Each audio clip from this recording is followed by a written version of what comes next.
शुरू करते हैं आज की कहानियों का सिलसिला। हमारी पहली कहानी का शीर्षक है द लिफ्ट। ठंड की अंधेरी रात थी। सुयश अपने ऑफिस से घर जाने के लिए निकला। रात के 9 बज रहे थे। आज उसे ऑफिस से निकलते निकलते काफी देर हो गई थी और इतनी रात को रास्ते पे इक्की दुक्की ही गाड़ियां थी। सुयश अपनी बाइक पे गुनगुनाते हुए जा रहा था। ठंड ज्यादा थी, इसलिए वो ठंड से कांप रहा था और इसी वजह से उसे बाइक चलाने में थोड़ी दिक्कत आ रही थी।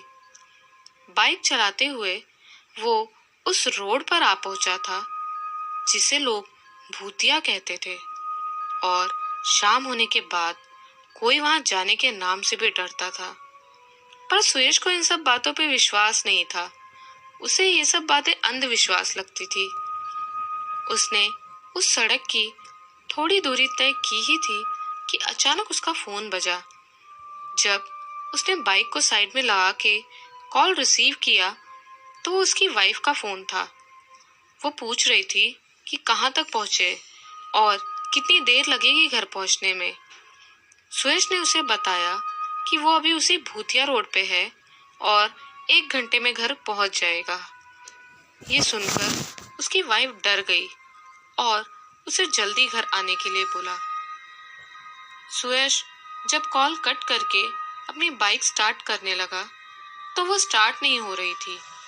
उसे इस बात पे बहुत आश्चर्य हो रहा था क्योंकि उसने 2 दिन पहले ही अपनी बाइक की सर्विसिंग कराई थी। फिर बाइक कैसे बंद पड़ सकती है?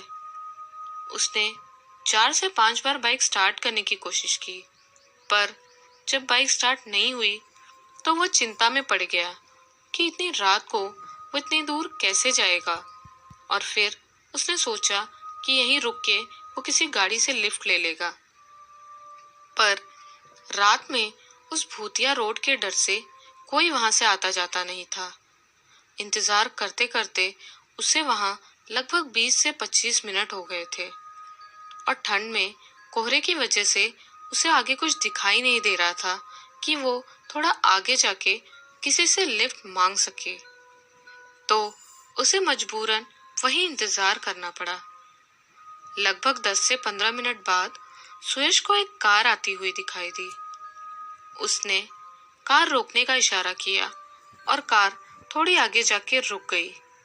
कार में एक औरत और आदमी बैठे थे।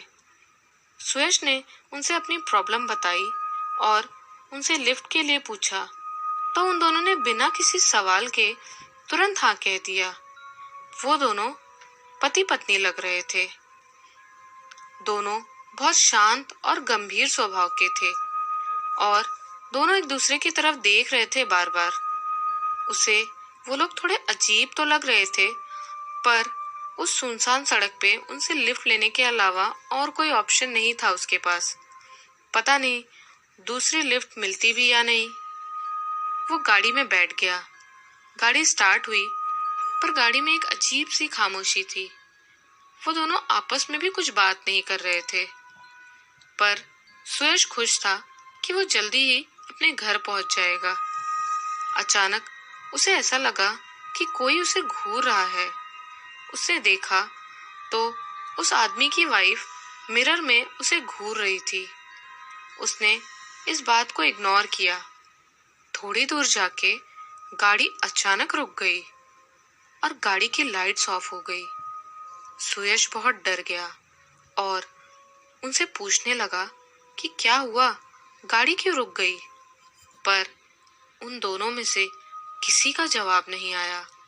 फिर उसे ऐसा लगा कि 2 लोग उसके बगल में बैठे हैं। जब उसने मोबाइल की लाइट ऑन करके देखा तो उसकी तो हालत ही खराब हो गई। वो वही दोनों पति पत्नी थे। उनके चेहरे बहुत डरावने थे। पूरा चेहरा सफेद और घाव से भरा हुआ था। वो दोनों उसे देख के हंस रहे थे।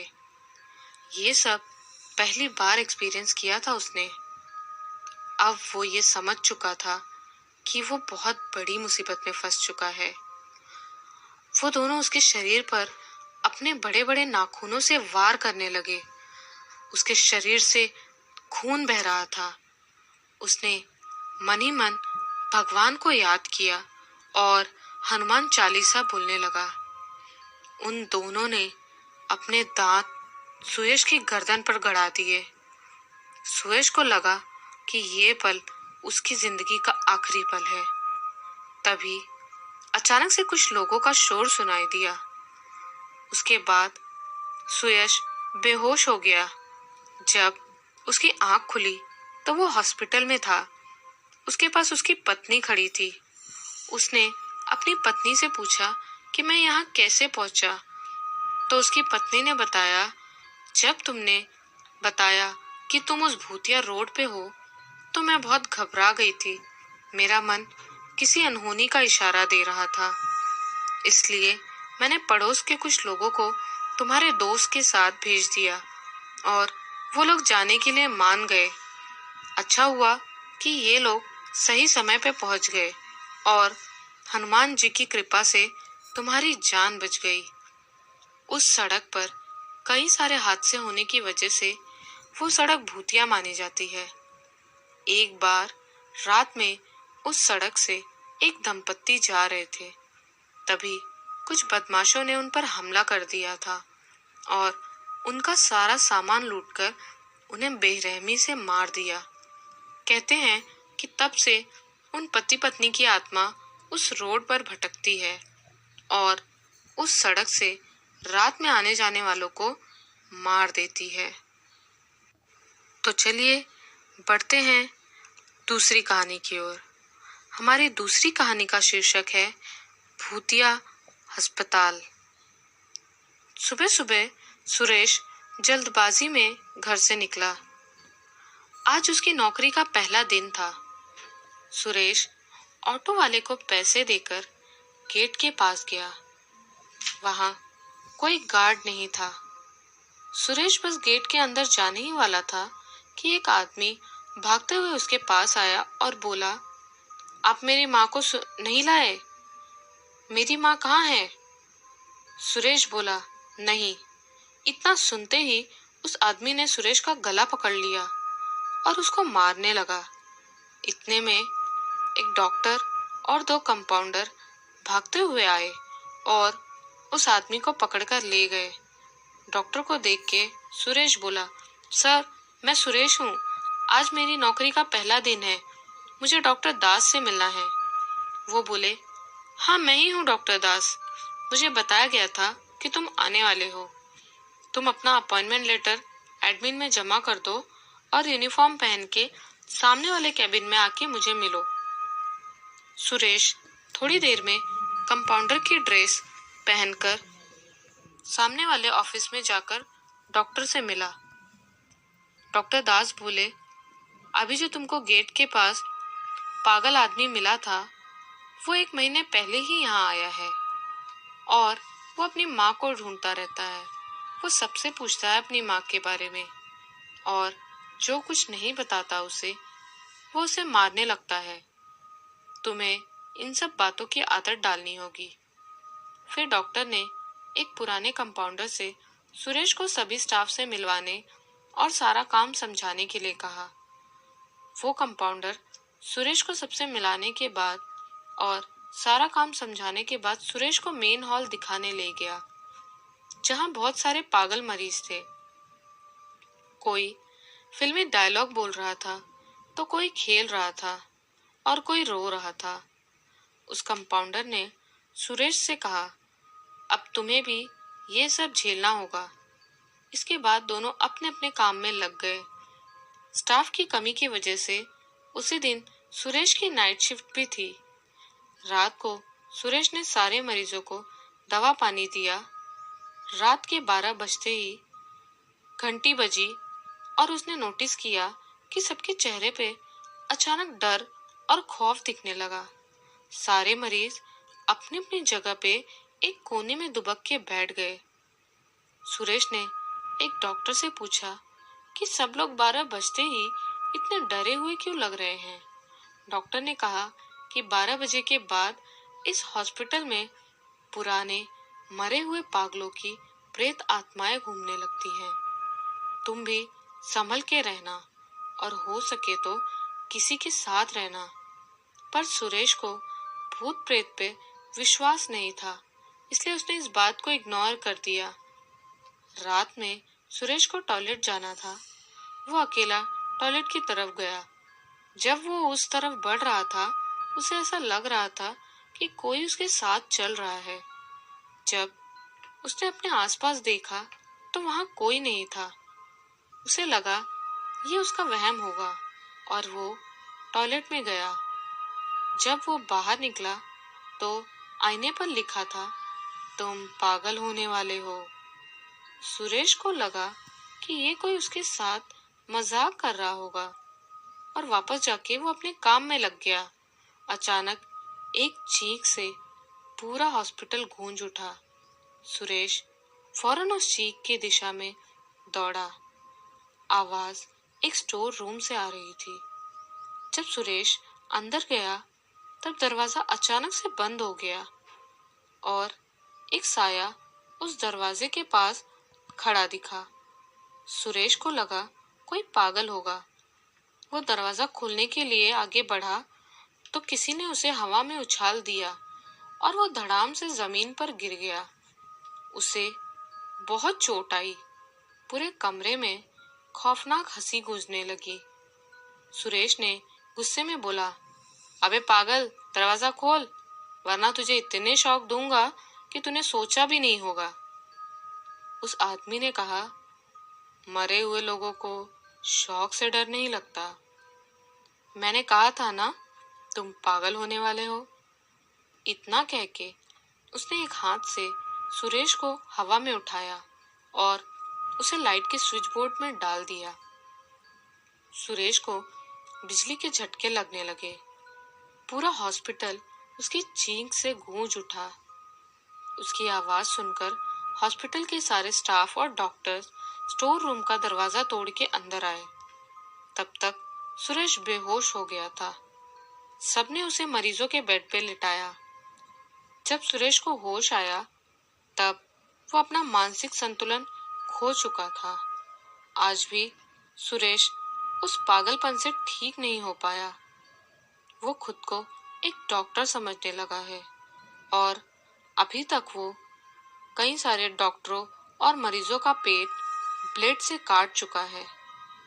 अब हर रात सुरेश की चीखें उस हॉस्पिटल में सुनाई देती हैं जब उसे शॉक दिया जाता है। तो चलिए अब बढ़ते हैं हमारी तीसरी कहानी की ओर।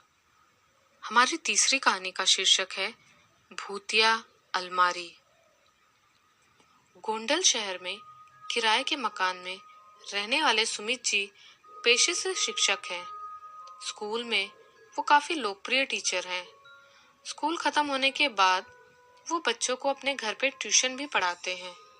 अब उनकी शादी हो चुकी है, पर जब वो कुंवारे थे तब उन्होंने अपने किराए के मकान में एक बेहद भयानक अनुभव किया था। एक शाम जब वो स्कूल से घर वापस आए और फ्रेश होकर अपने सोफे पे बैठकर सुस्ता ही रहे थे कि तभी अचानक उनकी अलमारी का दरवाजा अपने आप ही खुल गया और उसकी आवाज से वो चौंक गए। वो काफी डर गए क्योंकि ना वहां कोई हवा चल रही थी और ना ही उस वक्त उनके अलावा कोई और वहां था। वो उठे और अलमारी का दरवाजा बंद किया और वापस आकर अपनी जगह पे बैठ गए। तभी उन्हें महसूस हुआ कि किसी ने उनका नाम पुकारा और वो आवाज उस अलमारी के अंदर से आ रही थी। इस भयानक घटना से सुमित जी बुरी तरह डर गए। डर के मारे खड़े खड़े कांपने लगे। डरते डरते उन्होंने पीछे मुड़कर देखा तो अलमारी का दरवाजा हिल रहा था, जैसे अंदर से उसे कोई धक्का दे रहा हो। डर के मारे सुमित जी थोड़ी देर तो वहीं जम गए और वो डरावना नजारा देखते रहे। तभी अचानक उस अलमारी से गहरा काला धुआं निकलने लगा। ये सब देख सुमित जी की चीख निकल गई। वो घर के बाहर भागे और सारी बात अपने पड़ोसियों को बताई। उनके पड़ोसी उनके साथ उस घर में गए और उन लोगों ने वहां जो नजारा देखा वो देख के उनके होश उड़ गए। कमरे की छत पूरी तरह से काली हो गई थी। अलमारी के दोनों दरवाजे उखड़ के नीचे गिरे थे और सारा सामान नीचे पड़ा हुआ था। वो लोग कुछ समझ पाते इससे पहले ही वहां रखी अलमारी धड़ाम से जमीन पर गिर गई। सुमित जी के साथ साथ सभी लोग इस भुतहा अनुभव से बहुत घबरा गए और बाहर भागे। कुछ लोगों को भागते हुए एक चीख सुनाई दी, पर डर के मारे किसी ने पीछे मुड़ के नहीं देखा। इस खौफनाक घटना के बाद सुमित जी बुरी तरह बीमार पड़ गए और अपने माता पिता के पास अपने गांव चले गए। जब वो वापस लौटे तो कभी उस घर में वापस नहीं गए और किसी और मोहल्ले में रहने लगे।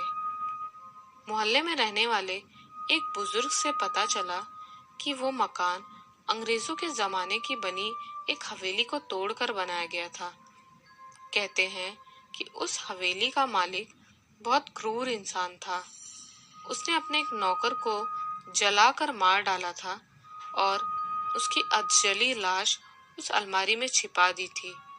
उस मकान के मालिक ने वो अलमारी कभी इस्तेमाल नहीं की थी, लेकिन सुमित जी के मांगने पर उन्होंने वो अलमारी उन्हें दे दी थी इस्तेमाल करने के लिए, और इसीलिए नौकर की आत्मा आजाद हो गई और ये खौफनाक डरावनी घटना घटी। आपको ये कहानियाँ कैसी लगी हमें ज़रूर बताएं। मिलते हैं ऐसी ही और डरावनी कहानियों के साथ। तब तक के लिए बाय एंड टेक केयर।